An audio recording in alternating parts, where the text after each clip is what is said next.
The title of our exhortation today is The Son of David. And let's give attention to Brother Dan.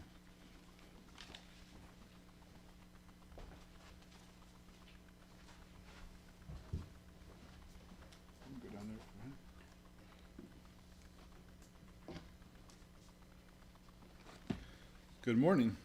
I see a few more than last week. Last week we were watching remotely and it looked pretty slim pickings, so we still have a few more to go. It's interesting that yesterday Beth and I were in Spain, and yesterday we were in Germany.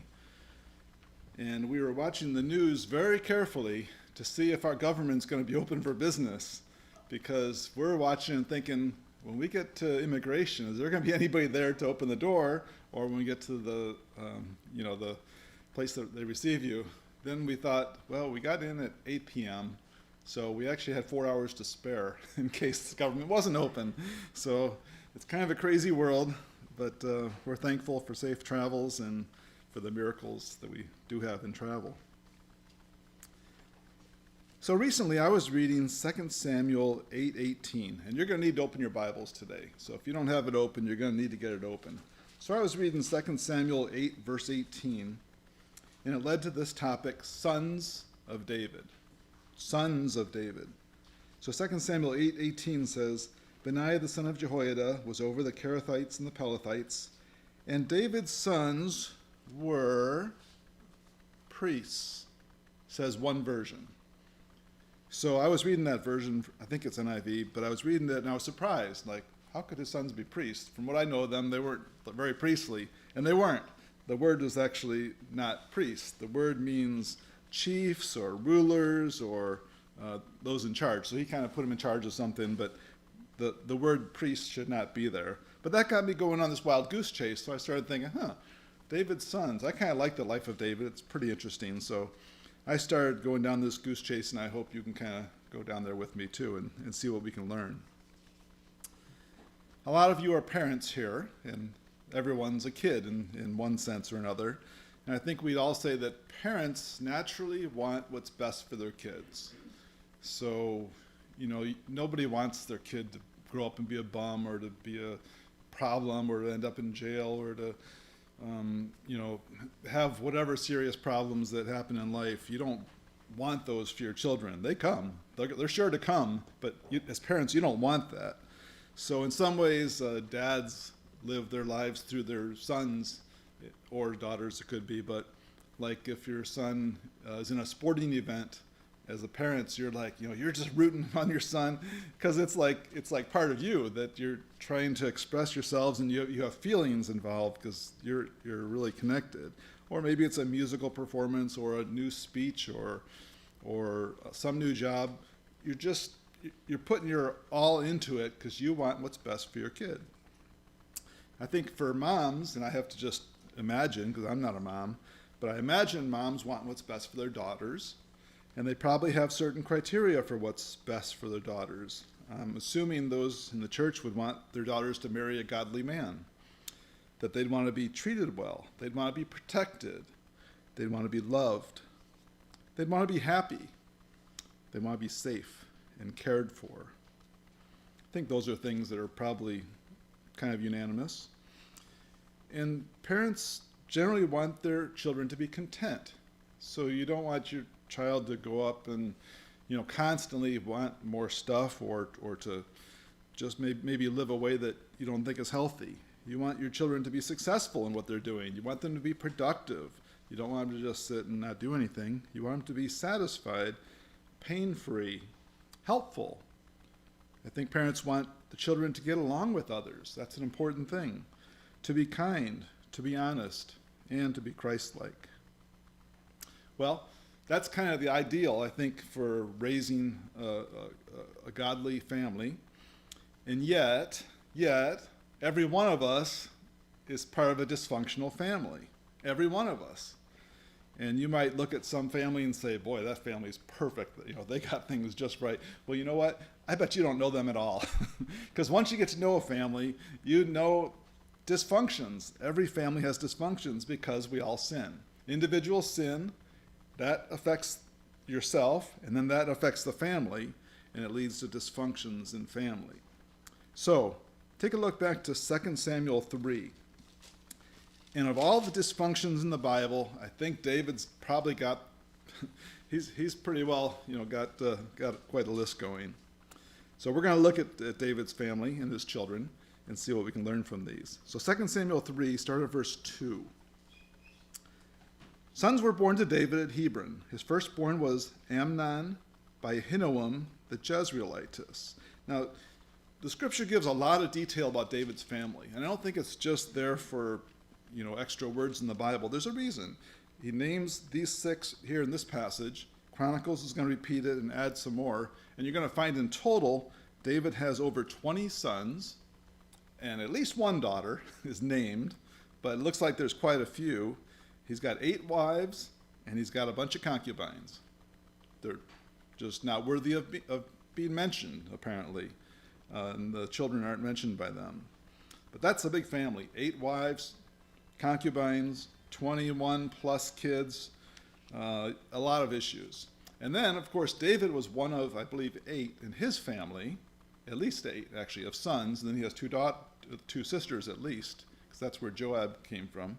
So he's got this big family, and out of that family comes David's nephews, such as Joab and Abishai and Asahel and Amasa. These are David's nephews who become very prominent in the stories of his career. So, 2 Samuel 3, back to verse 3. So first son is Amnon, and it's important when it says by the wife. So I think the scriptures are very careful to note who the mom is of each son, because David turns out to be not the best godly dad. He's just not. The mom takes the primary responsibility. I think that's why it mentions each mom specifically, because she has a great effect on the person. So the first one, Amnon by Ahinoam, verse 3. His second, Chileab, also called Daniel, by Abigail, the widow of Nabal of Carmelite. Now you remember her. She's the wise one and the beautiful one. Like, what a combination. She's got it all. So Abigail, only good things are said about her. So her son, amazingly, is not mentioned once the lists are done. So once you get into the life of David, we never hear from him again, the son of Abigail, which is kind of interesting. The third, Absalom, the son of Maacah, the daughter of Talmai, the king of Geshur. So the third son is a son of a foreigner. So his wife, David apparently married her for probably political reasons, and she ends up, it appears to be a bad influence on Absalom and how he goes about things. Verse 4, and the fourth, Adonijah, the son of Haggith, the fifth, Shephatiah, the son of Abital, and the sixth, Ithream, by David's wife Eglah. These were born to David at Hebron. The last 2 we hear basically nothing about. So, one big, complicated family. How's it going to work out? Huh? You can imagine if you had 8 wives and however many concubines and 20 plus, who knows, maybe it's 40 kids by the time he's done. You're going to have a mess in the best of cases, and in David's case, he contributes to quite a mess of his family. So go forward to 2 Samuel 5. Look at 2 Samuel 5. So there's a few chapters here where life is good for David. Actually, it was quite good up till here. So David was called, he was anointed, he dealt with Saul, he fled with Saul, he spent a number of years fleeing from him, putting up with Saul. He's made king when Saul dies, and then he starts getting the country together. So the people start coming to him, and things look pretty good. So 2 Samuel 5 is all about David being anointed king again.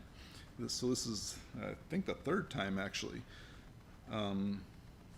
Correct me if I'm wrong, but I think it's the 3rd time he's actually made king.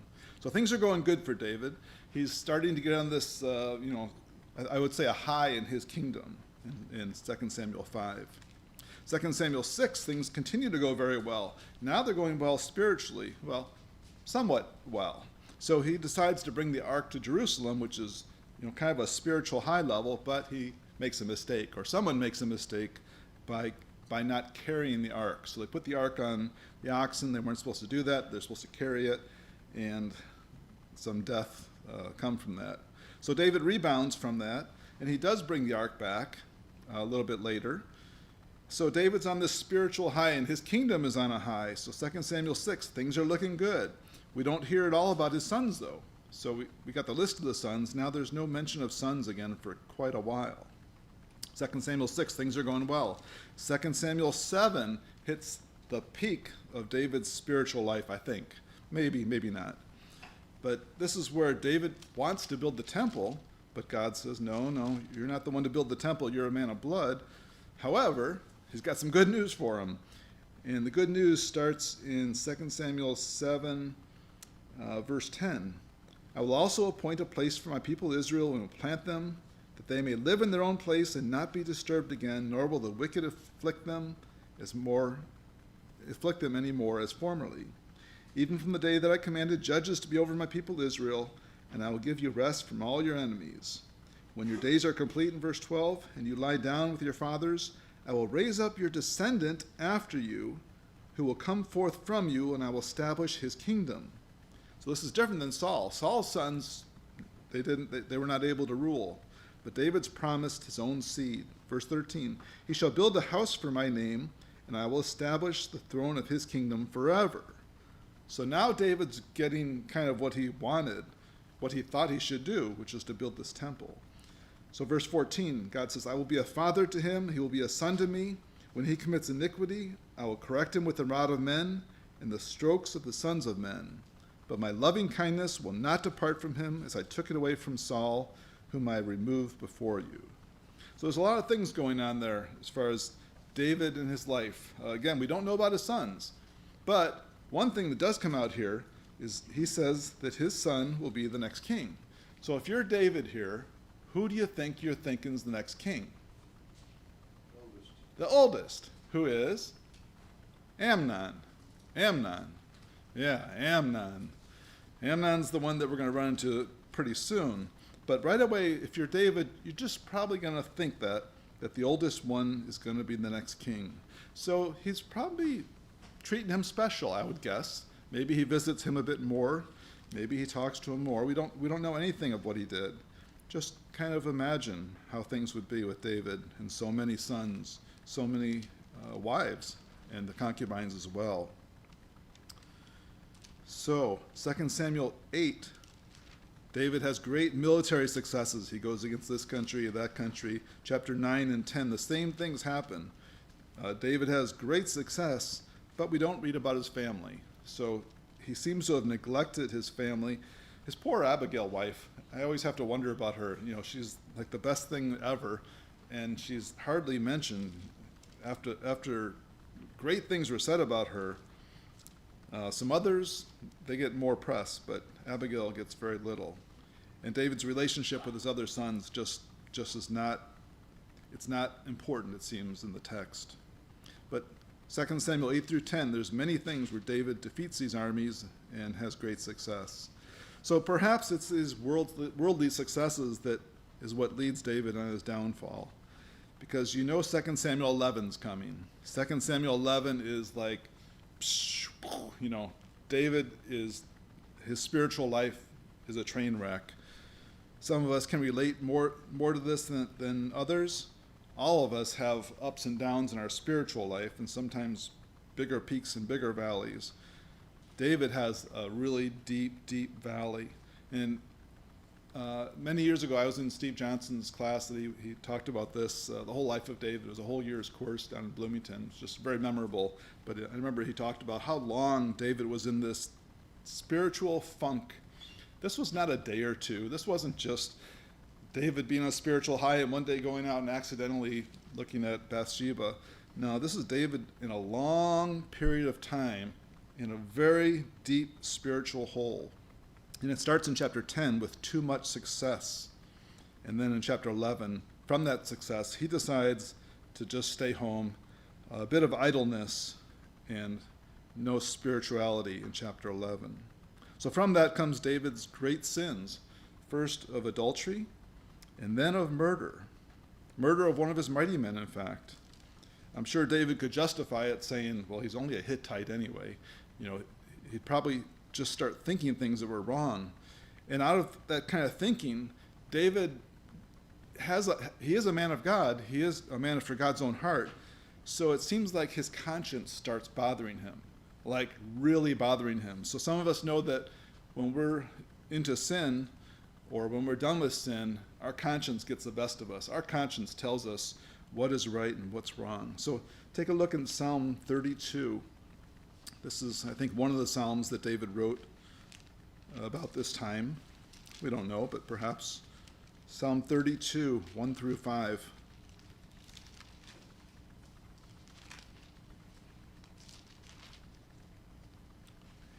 David said, how blessed is he whose transgression is forgiven, whose sin is covered. How blessed is the man to whom the Lord does not impute iniquity, and in whose spirit there is no deceit. When I kept silent about my sin, my body wasted away through my groaning all day long. For day and night thy hand was heavy upon me. My vitality was drained away as with the fever heat of summer. I acknowledged my sin to thee, and my iniquity I did not hide. I said, I will confess my transgressions to the Lord, and thou didst forgive the guilt of my sin. So David has this guilt, like pretty intense guilt, where he's physically ill. He physically can't function. Another one of the Psalms is in Psalm 38, and we won't even get to Psalm 51 that you know about, but Psalm 38, David says some similar things. He says, O Lord, rebuke me not in thy wrath, and chasten me not in thy burning anger, for thine arrows have sunk deep into me, and thy hand has pressed down on me. There is no soundness in my flesh because of thine indignation. There is no health in my bones because of my sin. There, he says it again. For my iniquities are gone over my head. As a heavy burden, they weigh too much for me. My wounds grow foul and fester because of my folly. I am bent over and greatly bowed down. I go mourning all day long. So you can just picture David, that, the great man of God who's just fallen. He's fallen in every which way, and he's physically ill because of his own guilt, and he can't get over it. So this goes on a long time, because he has to rape her.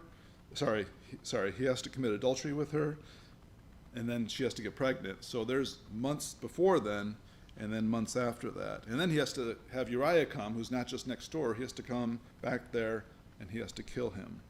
And then there's just more time going on.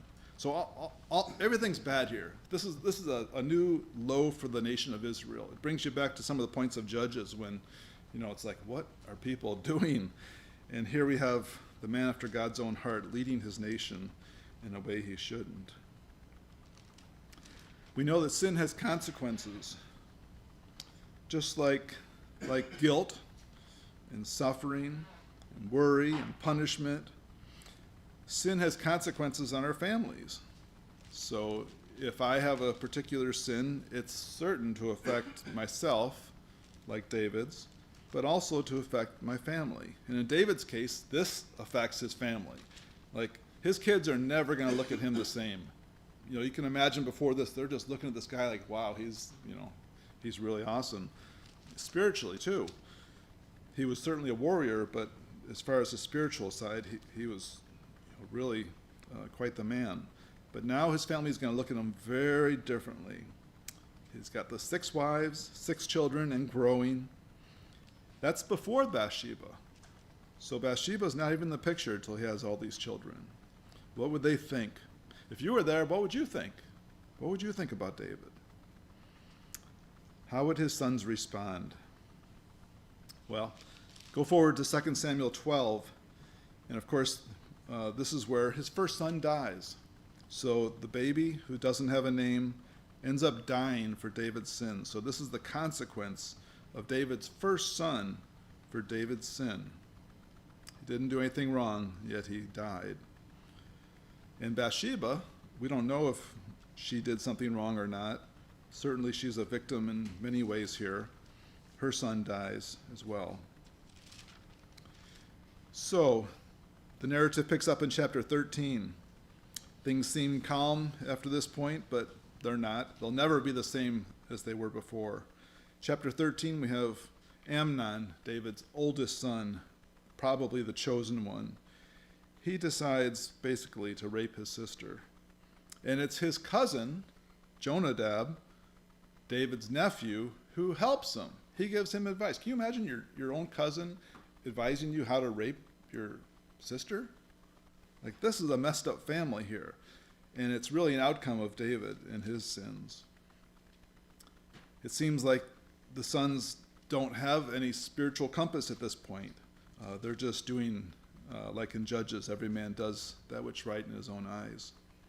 So 2 Samuel 13 is another new low. And yet it gets worse at the end when, perhaps it's worse, when Absalom decides to kill his brother Amnon. So by the end of the chapter, we have one baby dead, we have Amnon, the oldest son, dead, and then Absalom flees in 2 Samuel 13:38. So David's now lost 3 sons. One's alive and gone. 2 are dead. Things are not looking good for David's family. Chapter 14. David and Absalom get reconciled. A miracle. Out of the travesty of their family and the problems and the sin and seriousness, who comes to the rescue but Joab? Joab, like the lowest spiritual guy in the totem pole. Joab becomes the peacemaker, and he helps bring back the special son, Absalom. He brings it back to David, at least partly. But that's kind of the last highlight there for David's family, because in 15, we start seeing Absalom make a case for himself to be king. And not just for himself to be king, but to kick out his dad. He's willing to kill his dad. So Absalom has this rebellion that goes on for several chapters. There's a psalm that David wrote about this time in Psalm 41, verse 4. You can only imagine how these things would affect David at this point. So he's had these great sins. He's had this guilt for such a long time. And then his guilt's removed. And I think David felt it removed from Psalm 51, that he actually felt forgiven. And yet there's these consequences that continue. So Psalm 41, verse 4 says, "As for me, I said, O Lord, be gracious to me. Heal my soul, for I have sinned against thee. My enemies speak evil against me. When will he die and his name perish?" That sounds like Absalom, doesn't it? When will he die and his name perish? When he comes to see me, he speaks falsehood. That was Absalom, right? So I want to go and offer a sacrifice. I promised God about this.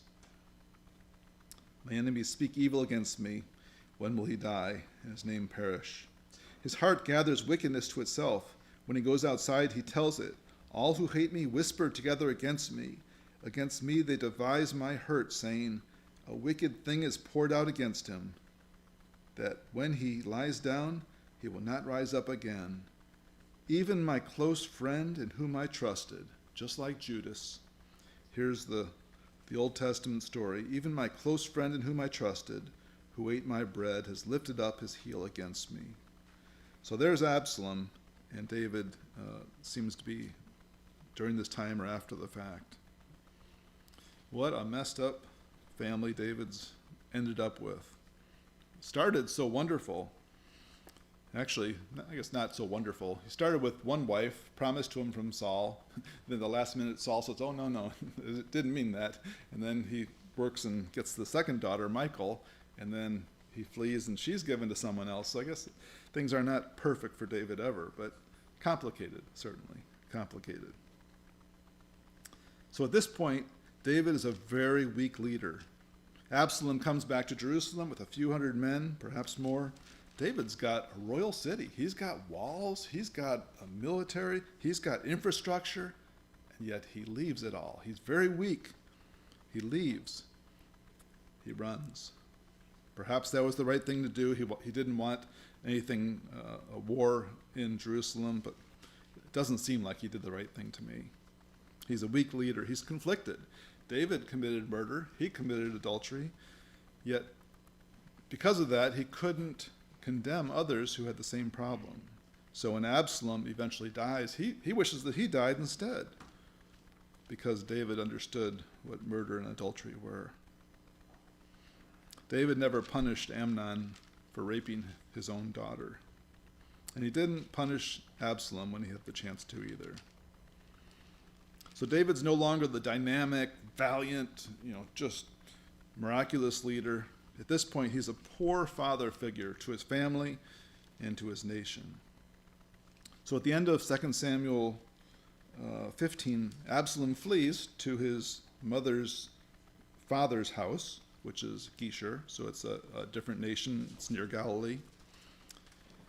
And they have this war. So during the war, another son of David dies. This is the third son of David that dies. He's killed, and David is just distraught over that. So 2 Samuel 20, we have Joab back in the picture. This time, Joab, his nephew, kills David's other nephew, Amasa. Just incredible, the amount of violence within one family to one another. 2 Samuel 22 seems like a bright spot in the story.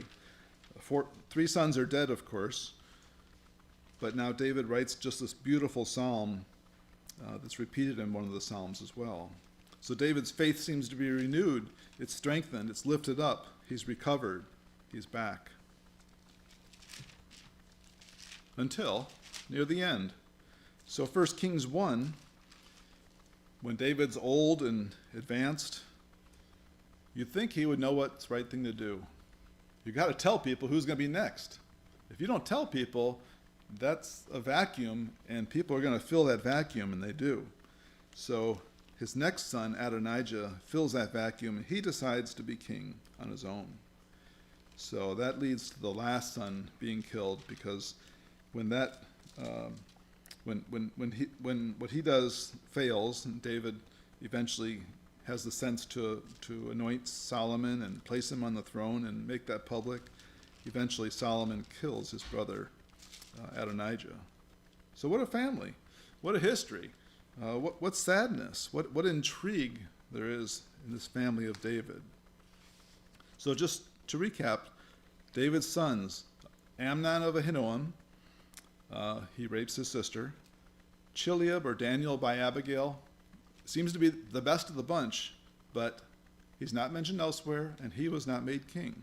We don't know why, but that's where he goes. Third one, Absalom. So he kills his brother, and then he's also killed by his nephew, Joab. The fourth, Adonijah, he gets killed by Solomon. Then the fifth and sixth we don't hear about again. So all these children, all this family, just not what it should be. Yeah, it's easy to look at other families and say, oh, well, they got problems, I don't have those kind of problems in my family. Well, maybe we do, and we don't admit it. Parables like when Jesus said, as a man looks lustfully on a woman in her heart, so he commits adultery, or if he says, if he hates his brother, that's the same as murder. We all do those things, so we really have no right to point a finger any more than anyone else. So lessons. Here's the lessons I take from the sons of David. First of all families are dysfunctional. They are. People don't want to be called that. Like if I go up to you and say, Mickey, your family's really dysfunctional. Like that would be a really rude thing to say. But she can say it herself about her own family. And I think all of us do that about ourselves, our own families. And when we get down to it, it actually comes back to myself, that I am a dysfunctional person because I am sinful. Some are worse than others, but sin has its consequences. 2, fathers and mothers have a great spiritual responsibility in raising children. Abigail, she jumps out as, I think, the hero in David's life. She certainly saved all the men in her family by her wisdom, but she's just head and shoulders above everyone else. It's her godliness and her wisdom that lead to life, and her life is preserved, and it seems to be her sons as well, which is rare in David's family. The third thing, parents' actions lead to reactions. And, so got that? Parents' actions lead to reactions. Inactions also lead to actions. So with David, when Amnon rapes his sister, he has inaction. He does not take action because, of course, David was guilty himself of a similar crime So he has inaction at that point, and that leads to action by his son Absalom, who really perhaps does what David did, or should have done, and kills his brother. It gets complicated there. What's the best thing to do? Maybe we don't always know, but we know that actions lead to reactions, and inactions are not the answer either. Number 4, all children are responsible to respect and honor their parents.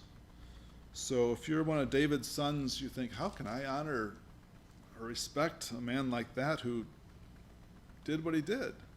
And yet David's called a man after God's own heart. He is. And he was.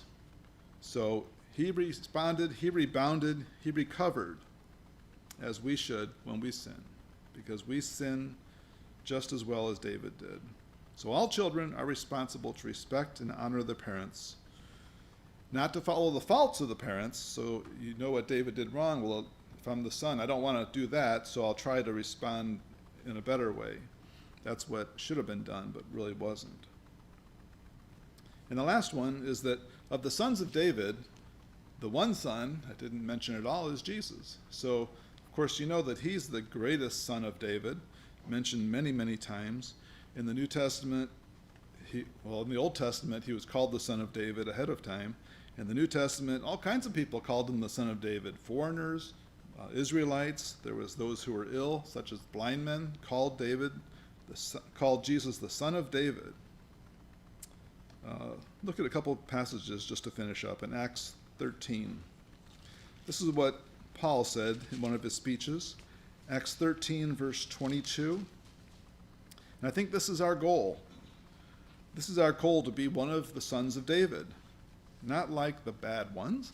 We want to be like the son of David, Jesus. So Acts 13, 22 says, after Paul's given this speech, in verse 21, start there, it says, then they asked for a king, and God gave them Saul, the son of Kish, a man of the tribe of Benjamin, for 40 years. And after he had removed him, he raised up David to be their king, concerning whom also he testified and said, I have found David, the son of Jesse, a man after my heart, who will do all my will. That's quite a quote there.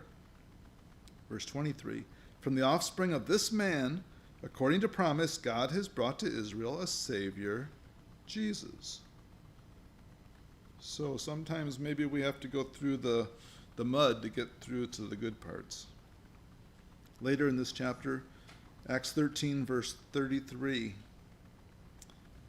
Paul says, that God has fulfilled this promise to our children, and that he raised up Jesus, as it is also written in the 2nd Psalm, thou art my son, today I have begotten thee.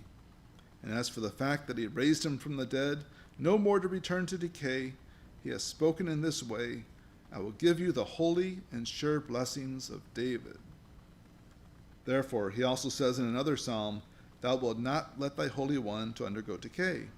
For David, after he had served the purpose of God in his own generation, fell asleep and was laid among his fathers, and he underwent decay. But he whom God raised did not undergo decay. Therefore, let it be known to you, brethren, that through him forgiveness of sins is proclaimed to you. So, our goal as those chosen as sons of David is to be like Jesus and to be after God's own heart.